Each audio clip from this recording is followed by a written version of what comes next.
வங்கக்கடலில் உருவாகியுள்ள காற்றழுத்த தாழ்வு நிலை புயலாக மாறும் வாய்ப்பிருப்பது மட்டுமல்லாமல் அது புதுச்சேரியில் கரையை கடக்க நேரிடும் என சென்னை வானிலை ஆய்வு மையம் எச்சரிக்கை விடுத்துள்ளது. மேலும் புதுச்சேரி பகுதிக்கு கனமழை எச்சரிக்கைக்கான ரெட் அலர்ட் விடுக்கப்பட்டுள்ளது.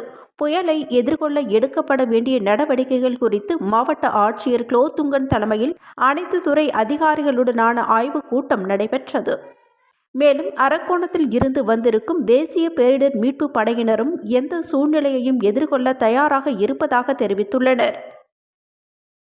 வருவாய், தீயணைப்பு, பொதுப்பணி, உள்ளாட்சி, குடிமைப்பொருள் வழங்கல், மின்துறை, காவல், சுகாதாரம், கடலோர காவல்படை, சமூக நலம், துறைமுகம், மீனவர் நலன் மற்றும் பிற துறை அதிகாரிகள் ஆகியோர் தயார் நிலையில் உள்ளனர் என்பது குறிப்பிடத்தக்கது.